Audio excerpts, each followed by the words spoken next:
Hi guys and welcome back to my channel. Now today what we're gonna do is we're gonna do some endgames, okay? Because I saw that you guys like endgame videos. That's why I decided to do it. So this is actually from my game and this game was really bad. I went wrong somewhere and as you can see I got into this position. What is going on in this position? My rook is attacked by the bishop and if I just move the rook somewhere then this pawn here is hanging, as you can see. And also he has some moves like I think he just has d3 and the bishop attacks this rook and he's crushing me here. So this is just very bad. That's why the only option here to keep the game going was to take on a6. To sacrifice the exchange, but at least get some play, maybe, you know, with these pawns or something. There was really no better option here. So I just took here, he took the pawn here. I'm gonna exchange down here now, but at least I got this pawn also, and it's still chance for him to go wrong. You don't resign, you want to try your best to keep the game going, because there's always some chance that your opponent is going to make a mistake. So okay, here he played bishop to b3, attacking my pawn, and I played bishop to d2. My point was, first I thought that he can't take here because of bishop to f1, and we're attacking the rook. If the rook moves, so we're going to take the bishop.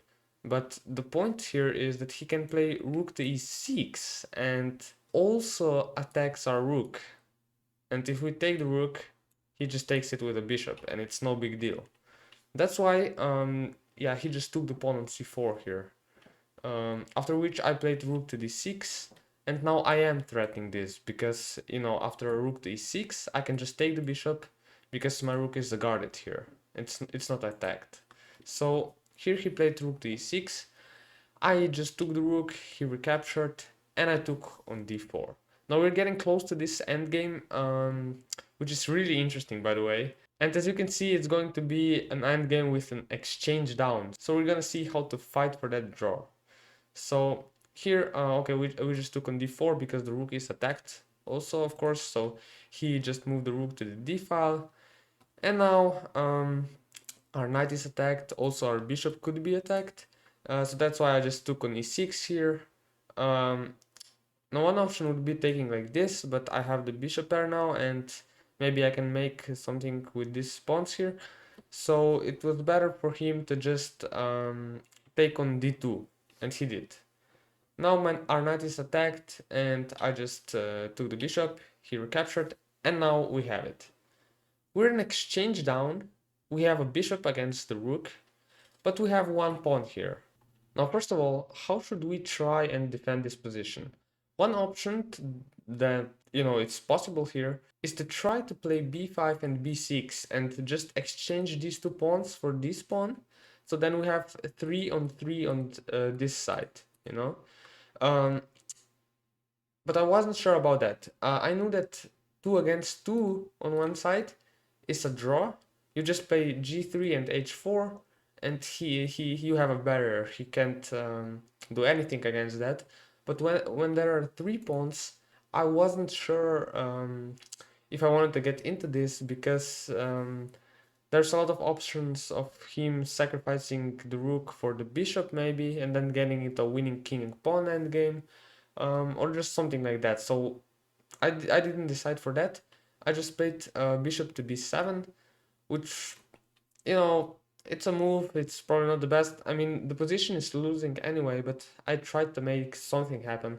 I wanted to create some threats of pushing this pawn up the board, but of course he's going to stop it.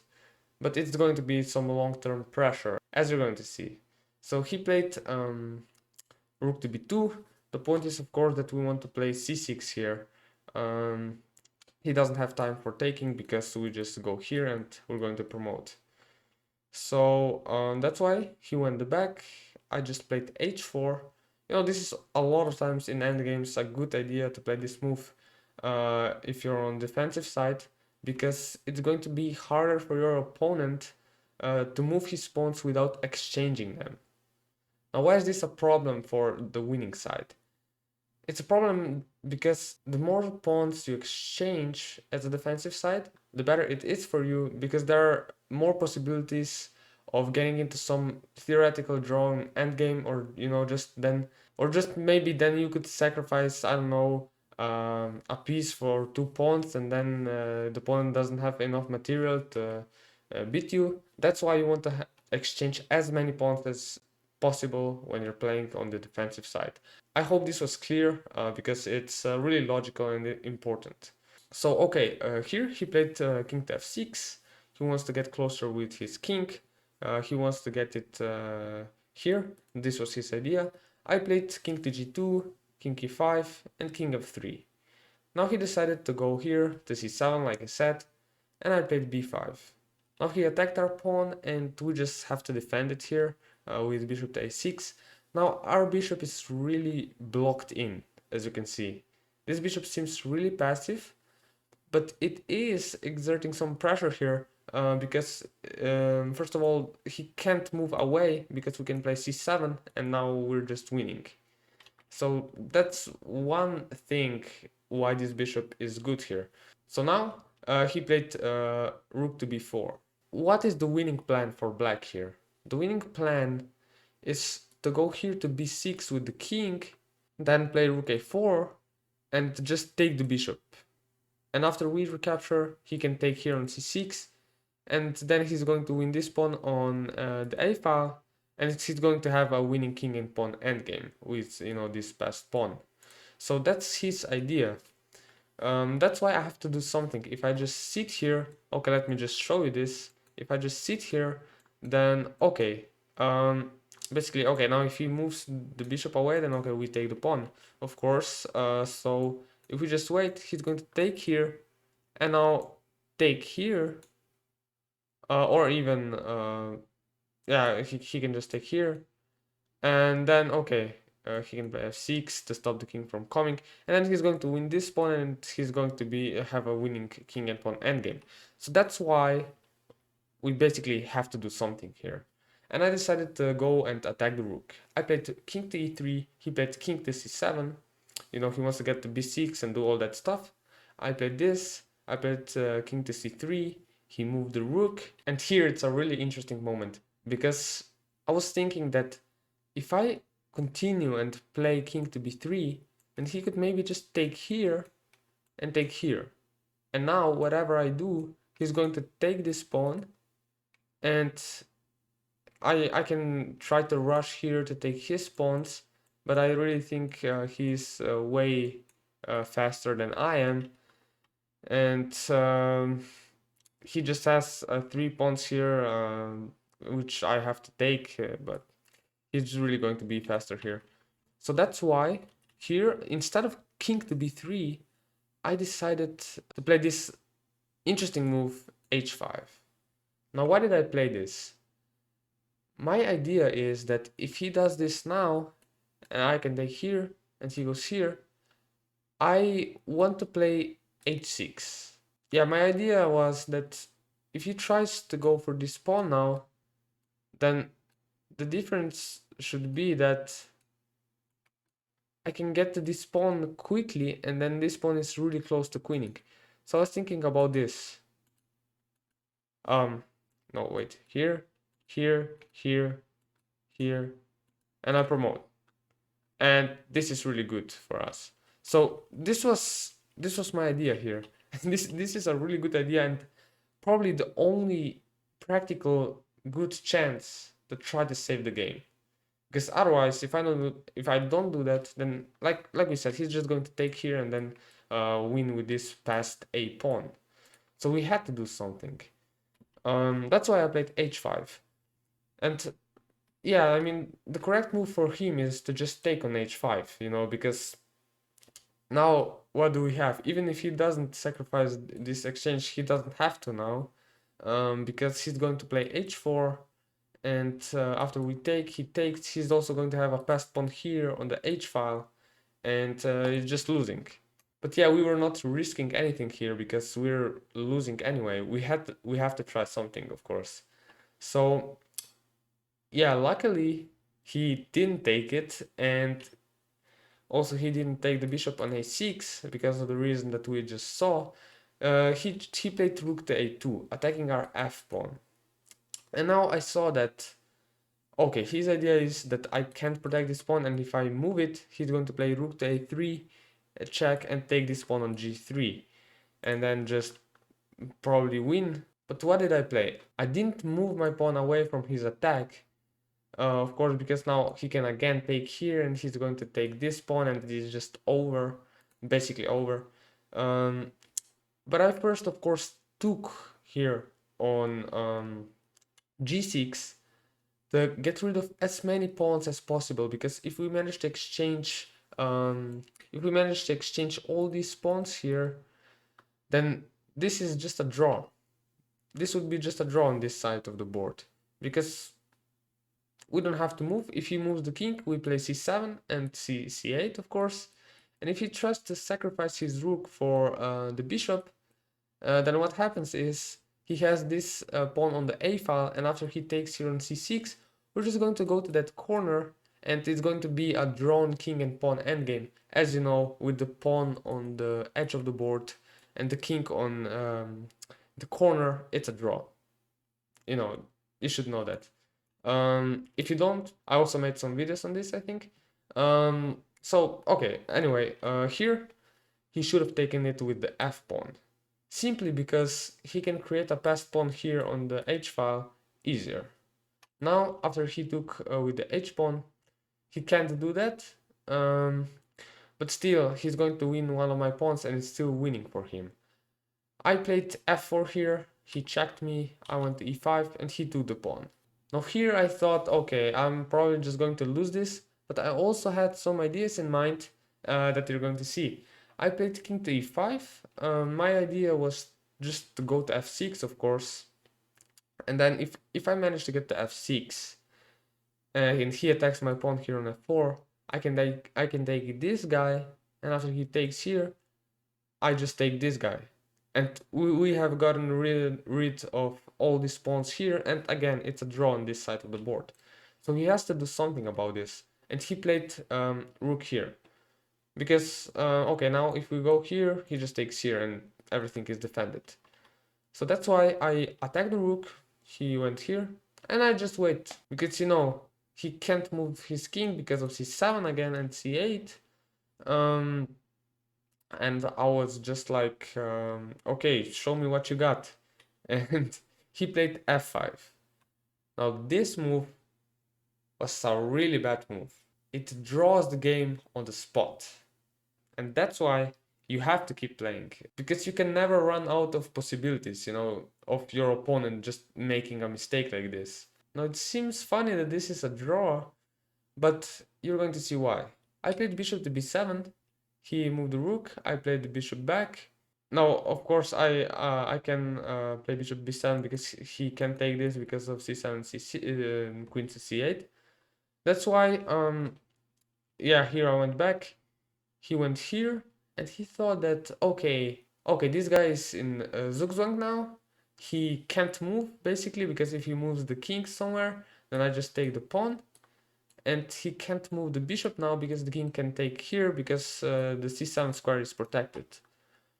But actually, this is really good for us. We can just play king to f6, give up this pawn, but get this pawn. Now, why is this a draw? I know it seems really stupid, but it's actually really beautiful. Now, guys, please pause the video, take your time to think about this position and try to figure it out why this is a draw. Alright, so let me show you. The point is that, okay, he plays rook to f2. Now, his king, of course, can't move anywhere. Like we said, if he goes anywhere here to support the pawn, then we just play c7 and queen to c8. Other thing is he can't move the rook anywhere else because we just take the pawn. And even if he sacrifices the rook for the bishop, we already saw this kind of endgame. We just take, after he takes here, we just go to that corner, and it's a draw against this a pawn. And what else can he do? The drawing move here is just king here. like we said, he can't move the king, he can't move the rook, he can move the pawn, but then we just go here. It's not a problem, we're still attacking the pawn. He can go here, but we go here. He goes here, we can go here. He doesn't have a move. He simply doesn't have a move. He can't move anywhere, we take the pawn. So if he moves this guy again, then we can go here. And the rook is attacked, and the pawn is also attacked. He has to move somewhere, and we take the pawn, and it's a draw. So it's really cool, guys. It's really cool. And yeah, I actually played king to g5, I think, which is also drawn because again he can't do anything. I think he played rook to f1, and now I made a mistake. Now I made a mistake. I just have to get behind the pawn, and then the idea is to just wait, just play the king here, back here, something like this, and after he pushes the pawn, we just follow the pawn. And like I showed you, it's just a draw, he can't do anything. But I made a mistake. I saw that the rook is here on f1, could be attacked by the bishop. So I just quickly played c7. Yeah, this is a bad move. It seems like a nice idea that he has to take, because otherwise I'm going to promote a queen, and then I can play b6 check, and then, just take the rook, and this is a draw. I mean, we stop this pawn, we take this pawn, and it's a draw. But what I didn't see, of course, it's really simple to see this, but I don't know why I didn't, is that he can deliver a check here on g1. It's really simple, but I just missed it. The point is that after I take, he takes here, and now b6 doesn't work because the rook is no longer on f1. Yeah, this is actually losing now. The point is that our bishop is kind of stuck here. It can't go anywhere, and the king and the rook are going to manipulate our king of going somewhere into, a bad position, and then he's just going to sacrifice the rook for the bishop and the pawn here, and have this passed pawn with the king being somewhere else, so it can't go to this crucial a1 square to protect the pawn from promoting. So okay, let me just show you one line. If we play king to e4, he plays king to b6. We try to go, I don't know, here. I mean, we don't have much to do. What computer finds is that, okay, he wants to check us first, cut us, and as you can see, he wants to get us into a bad position. If we play this, then he can just take here. Because if we take, then okay, we're far away and this pawn is going to promote the queen. So that's why we played this move, so that after this, we can play this, and we're fast enough to get to these two squares. So that's why computer here after this move just moves the rook. After we move here, he goes there. And okay, if we fast forward here, he plays rook to b3, and now the king is getting far away from the pawn, as you can see. He goes here, and he puts the rook on b6, so we have to go away. And now you can see what's happening. He's going to take here on the next move. He takes, and yeah, this is just winning, because if we take this, he just wins. And if we don't take this, well, the rook and this pawn against the bishop, just over. So yeah, guys, I actually screwed up this beautiful drawing position. Like I said, I should have just stayed behind the pawn and just do nothing. And yeah, if he plays his rook, to f1 now, when we are under shelter of this pawn, then we can finally play c7 now. Because he doesn't have, a check on g1 or anywhere to save the rook. And we're just going to promote, so he has to take, and now this works, of course. This works. But when we were here on g5, this of course doesn't work because of the intermediate check. So I really hope that games like this will inspire you also to try to fight on in your games and just never give up, because you never know what your opponent will blunder, and you have so many chances to draw the game still, even if you are in worse position. So guys, never give up. If you like the video, please subscribe, and I'll see you guys in the next video.